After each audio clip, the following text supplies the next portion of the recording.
Hi, I'm John Unarmed. And I'm Edward. And we're with Coquille Valley Sword Group. Today we're going over the application for the tsuke kata.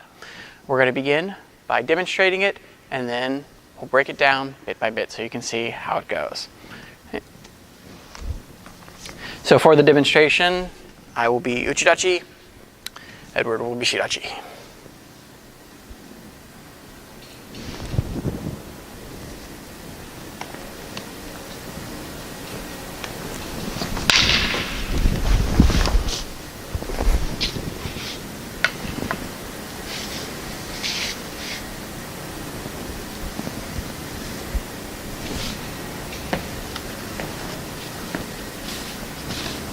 Good.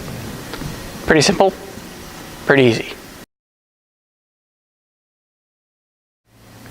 So, tsuke is very much the sister kata to Mojiri Gamai.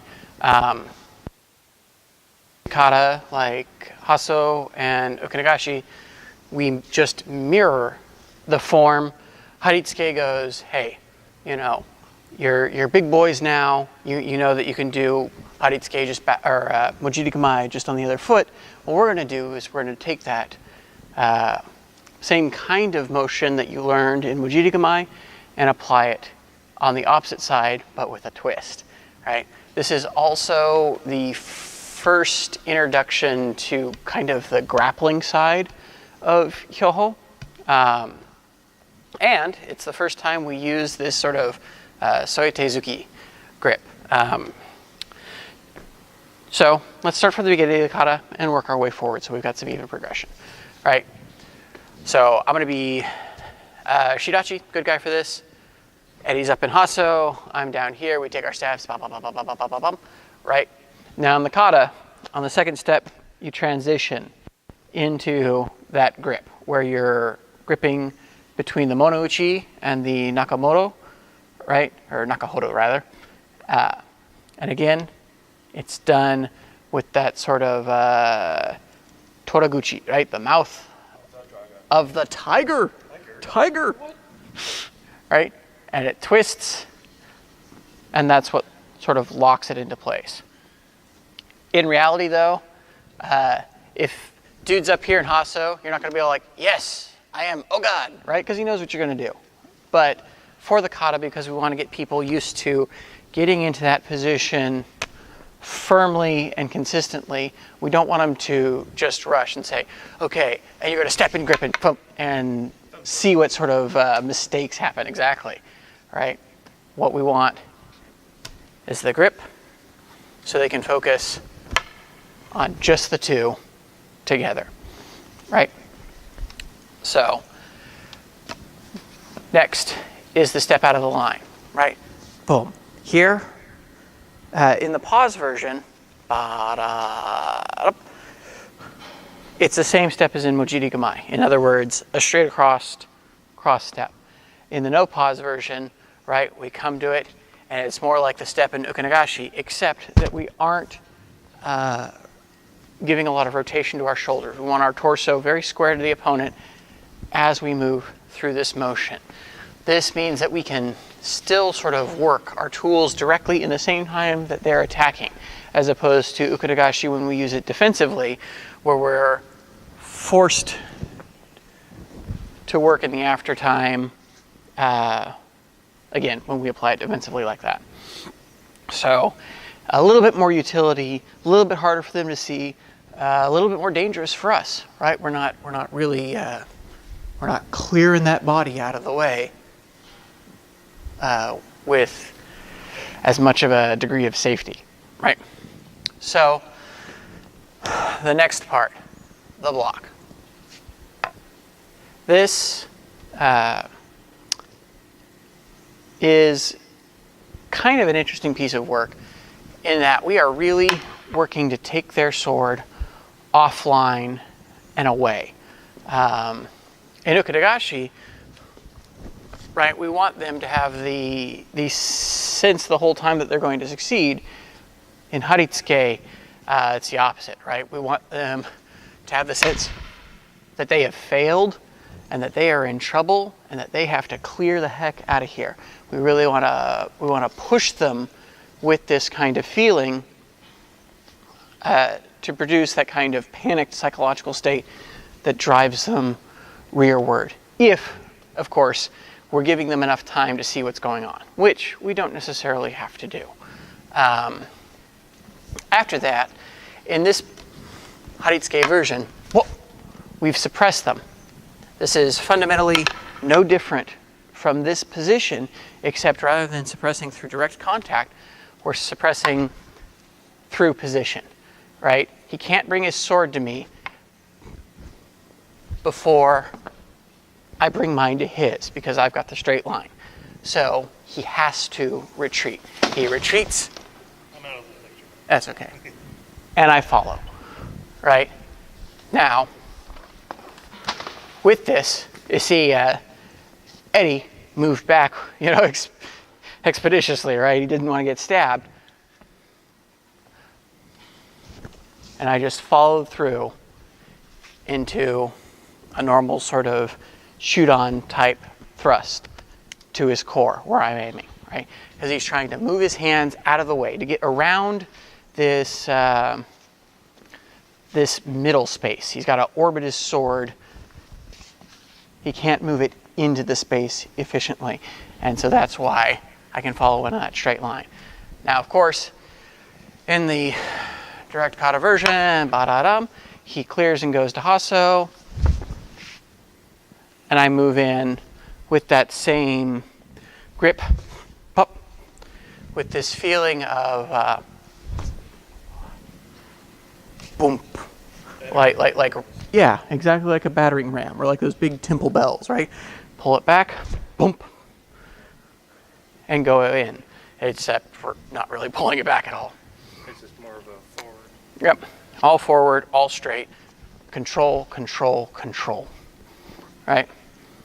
Now, that's the basic application of the kata. Let's look at some of the more interesting things that you can do with this. If he's swinging at me, right, I can transition my grip onto his mune Pull Q. and use what was my grip to guide, being sure not to put anything over, of course, or you lose it. This is convenient when they've really rushed you. They've come in way farther. You weren't able to, right, to bring it down all the way you want. But you are literally grappling with a sword. And it doesn't really matter if their sword's double-sided or not, because you're not gripping down onto the mune. You're holding that shinogi ji solid as you use it to drive in. Now, other applications for this, of course, are as I take that block, as I take that dome, right, I use my wrist to control, I use my forearm to start to check his elbow, and I move right under his imempo into his throat, boom, for again, that sort of introduction to control side grappling that we're doing, right? This can also be transitioned to work like we see in the Kodachi Seiho, the short sword work, right? Which involves a lot more of this kind of freehand grappling.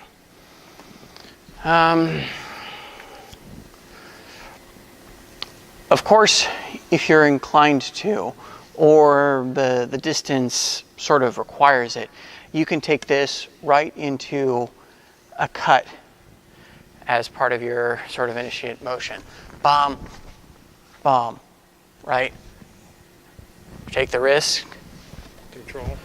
down by the Tsubamoto, bump, and take your monouchi right into the throat as you control that distance and sort of guide him to one side or the other, depending on which side you're coming on. Boom. Right? And again, that isn't, it's not new work. That's Hasso, right? Hasso Migi. Right? Same exact stuff. It's just applied from this new position that we're learning. Right? Let's talk about this position a little bit. Why why would you use this haritsuke, this grasping the needle? It's very convenient when you need to overpower an opponent in situations where cutting is either less efficient because of the yoroi, the armor they're wearing, or because of the space management. For instance, if I'm in sort of a small, tight space, I don't want to be hitting ceilings, I don't want to be hitting walls, I don't want to be making large arcs that are sort of encountering the architecture, because it's going to stop me. And if it stops me for a moment, I'm dead, right? He's going to take me. But using the sword like this, you're basically converting it into a dagger, right? And all of your short sword work, everything in the kodachiwaza, everything that's used in the offhand, in the nito seiho, right? You can use it all from this sort of half sorting, gripping the needle position. And again, this position is not unique to Hyoho at all. I think that a good number of koryu have this sort of half sorting work. And obviously the European martial arts and the Persian martial arts and even the African stuff, it all uses very similar techniques because it's got a lot of utility. So it's worth practicing and getting comfortable with, because in the beginning it's not very comfortable. You're basically inviting your opponent to hold down the pillow. In other words, if I'm here, he has a natural sort of over-the-top suppressive work on me. And if I'm fighting him, if my idea of fighting him is very linear, in other words, if I'm trying to come into his line, I'm going to have a hard time dealing with that psychological pressure. I have to be able to do that sort of hyoho spiral and come in, off, and back in without a lot of showiness, without taking some big like whop, whop, whop kind of sort of waltzing motion. Yeah, so play with it, right? See what you can do in haritsuke and start to see the benefit. Now, you can do this same haritsuke position with a short sword. You're just gripping it like with a kaiken, a tiny little dagger length position, and you're working it to sort of reinforce and again control.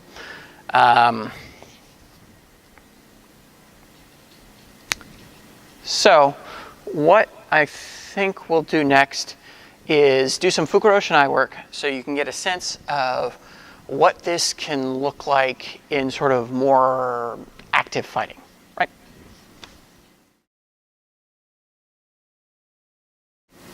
Let's look at some of the more dynamic applications of the haritsuke kata, right? Right.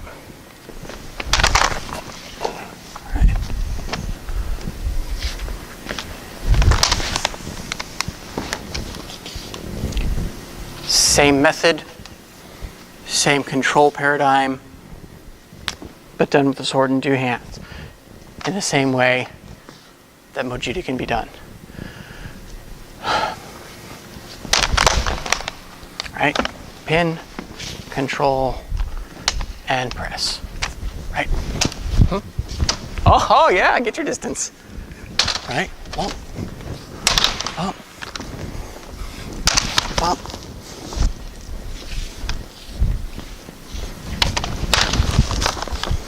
Good. Right. This kind of work is not necessarily very hard. And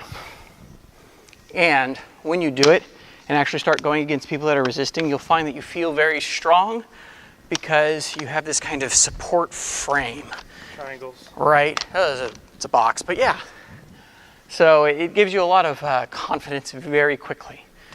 Of course, Other styles use the same kind of work a little bit differently, like so, right? With the guard high, rather than it being gripped, it's supported on the top edge of the hand. You're engaging again with the side of the sword, not the edge against their edge, though some styles may do that. You never know. You never know, right? So play with it, right? It's really pretty simple. You know, it's kind of like bunting in baseball, but it's also really, really effective, especially if the other guy's not prepared for it, right? If you're running this long game, right, and he thinks he's going to jump in, and you take him, right? He's smoked. You've gone through at least the first of the bones. You've got his arm pinned. He's in pain. He's trying to move away from the pain, but his inertia is carrying him forward right into your tip, and your force is backing that up. I mean, you just have this wonderful formula for victory. And all you have to do to be able to use it is to be able to judge the character of the person you're fighting, right? So, for instance, if Eddie's trying to do Haritsuke on me, right, but I'm fighting him like this, right, he knows that he's going to have a hard time, right? And the moment he gets that position, I know I can take it, right? Because it feels very reactive. He's the wrong way. Yeah, it is very reactive, but he's already told me what he intends to do. He's let his he's let his shin no kokoro, right, out into the open, and is like, oh, well, that's your true spirit. Well, here, bam, bam, bam, I can respond to that. A productive conversation on my end, right? So, obviously in the kata we're moving from gedan into the position, but right, you can do it from haso. You obviously can do it from chudan or mojiri, right? Even if you're in one of the side guards of wakigamae, right? You can do it, right? So play with it, have some fun. Next, we're going to go over some unarmed work and some knife work, so you get a better sense of the principle at play here, even though it's very similar to Mojiri Gamae, just without the Kisaki Gaishi and focusing on the sort of direct pressure from the thrust side. Let's look at some of the other applications for this Haritsuke, this gripping the needle. Now, traditional karate has a very good example of this in pretty much all of their work, but it's one of these things that a lot of karateka misunderstand, at least in America, because we're not very good at reading history and actually reading what our founders wrote about the arts that we practice. That movement is hikite, right? So you see the karate guys, they get in their horse stance and they punch, Hikite is the pulling hand, right? The hand that returns. And a lot of them believe this is about power, but Funakoshi sort of laid it out in no uncertain terms that Hikite is not about generating power in your punching hand. It is about pulling the enemy, just as the name pulling hand suggests. So if I'm working with Eddie and Eddie cracks me in the face, I take hold of him and I hikite as I hit ba, ba, ba, and I start working that side that I've exposed. Because here, he's got both hands available, right?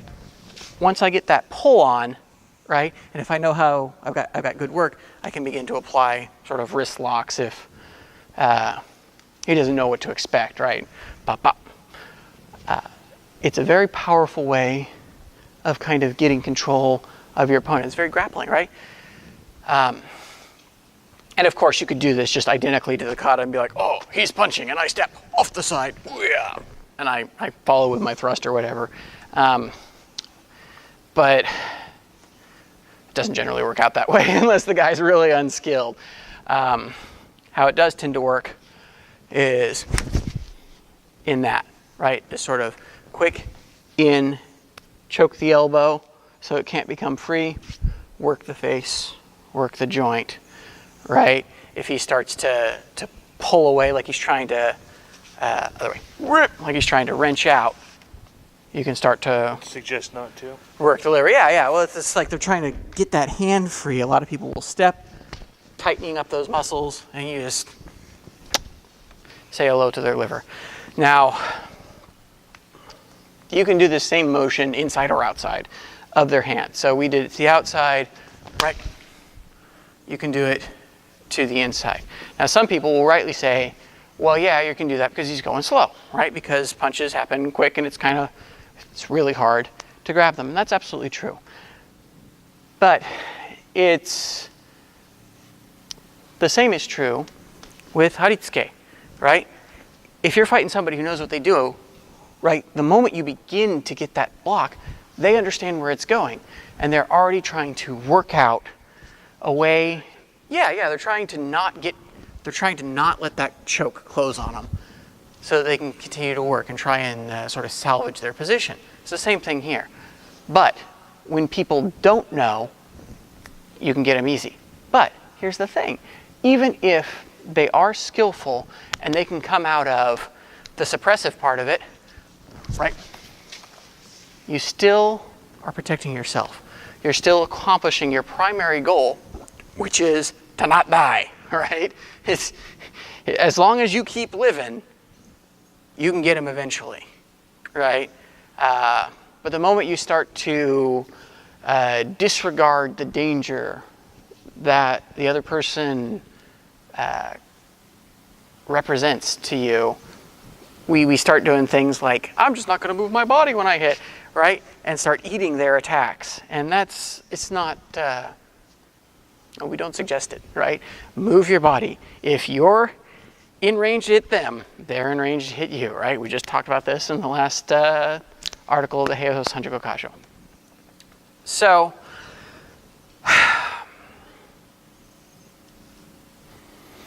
obviously this can be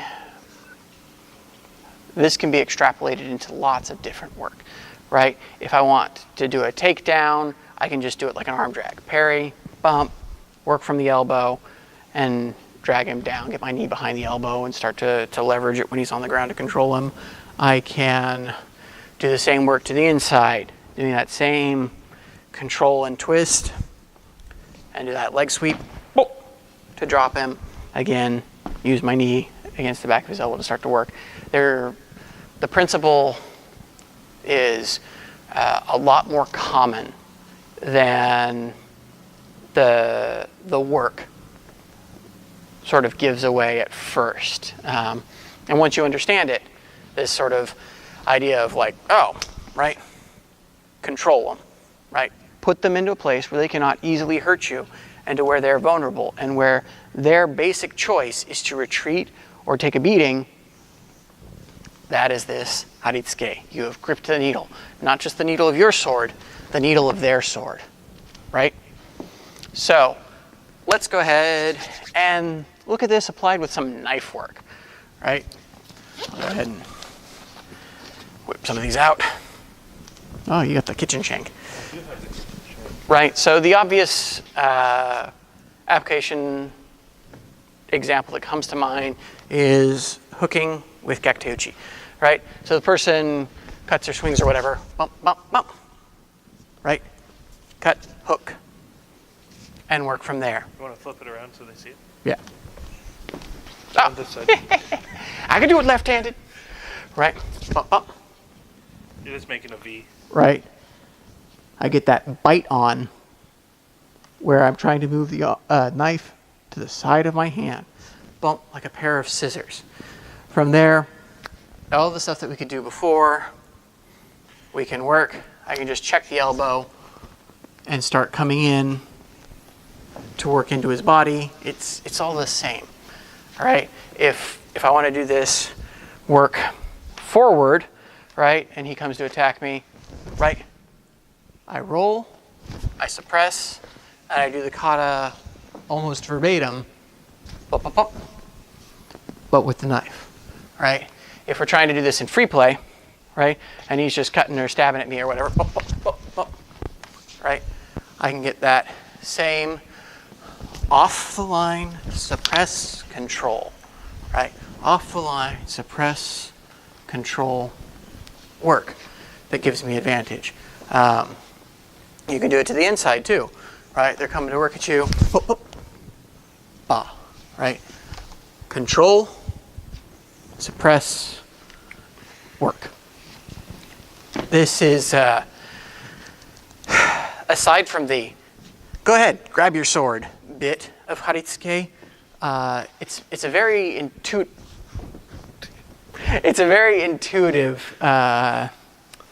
method of working.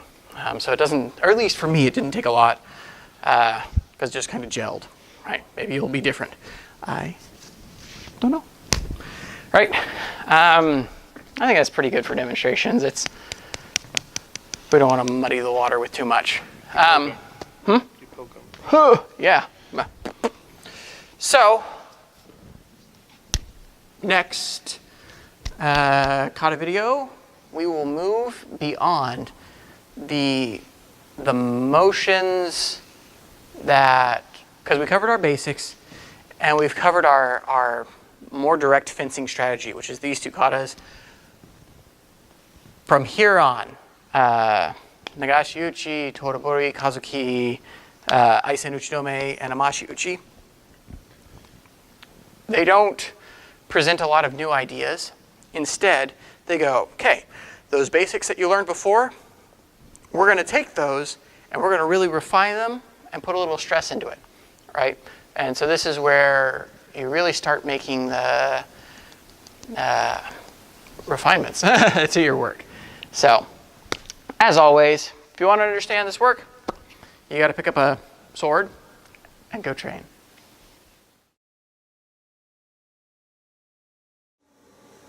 So after we finished filming, I realized that I had forgotten a fairly large, or at least important, segment that I wanted to cover.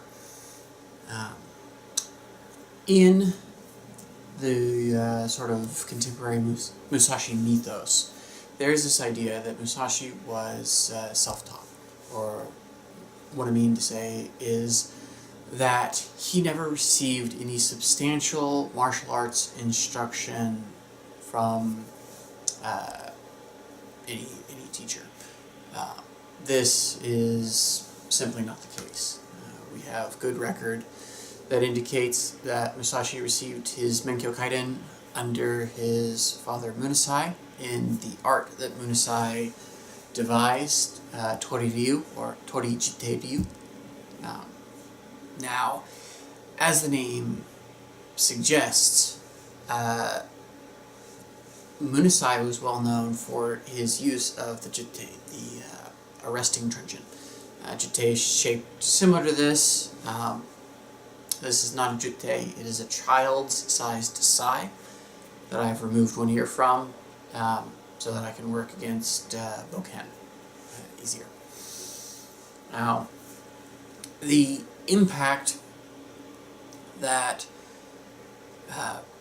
Munasai and his teachings had on Musashi, both at his young life and his adult life, really cannot be overstated. Their relationship was quite interesting, and worth further investigation. But what I want to talk about now is how Munasai's work with the Jitte has come into Hyoho. Now there are certain branches of Hyoho that do study a series of 5 Jitte kata. However, there's good evidence to suggest that these kata were formulated well after Musashi's time, sort of as an add-on. Personally, I don't think that it's necessary to study those kata, especially given how much the use of the Jitte pervades the standard 3 sets of kata, 4 sets of kata that we use. And Haritsuke is the first good example of this. This capture, up, suppress, pin, usually followed by elbow control and subjugating strikes, is just textbook classic Jitte work, to the point of being pretty universal. Now, in Hyoho, pretty much all of our Kodachi Waza and the Kodachi side of our Nito Seiho are built around kind of Jitte strategy, thinking of the tool as a Jitte. So it's very useful to understand the mechanisms by which the Jitte works in order to understand Musashi's strategy better.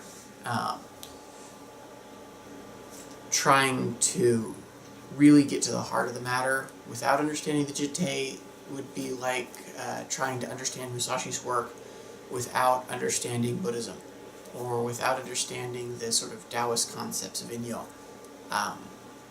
You're just not likely to get there. So, why is this important, right? And the answer is, well, it kind of depends on what your goals are, right?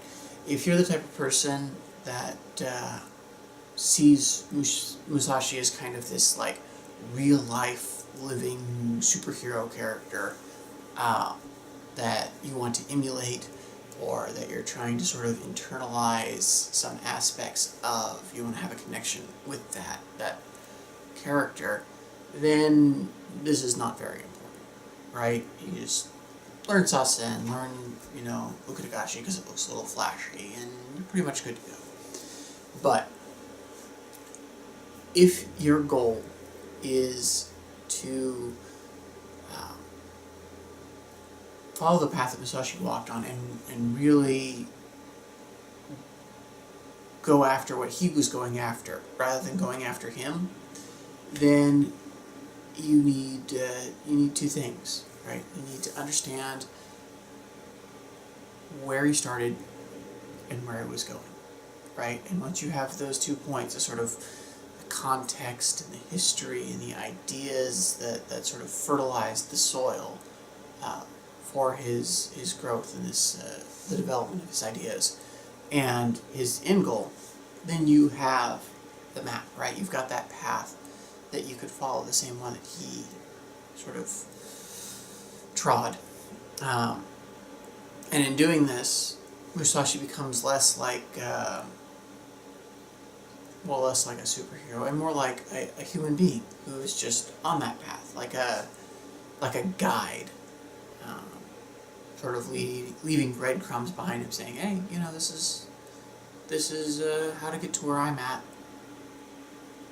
and here's where I'm going," right? So, if you want to get that deep understanding of Musashi's strategy, then you need to understand the Jitte. Now that I've said that, aside from in the Kodachi Seiho and the Nito Seiho, I'm not going to really talk a lot more about it. Not because I'm intentionally trying to obscure things from people, right? But rather, I think that it's important that it's not all handed to you, right? In that everything of value has a cost, right? And work is kind of the ultimate cost because it's your time, and your time is all you have. What you spend your time on, tells everyone in the world very clearly what it is you value. So, spending the extra time to do your own research is it's a fair trade, I think, better than a fair trade for what you can get out of it. So, that being said, if you want to understand more, you just gotta pick up a book and go read.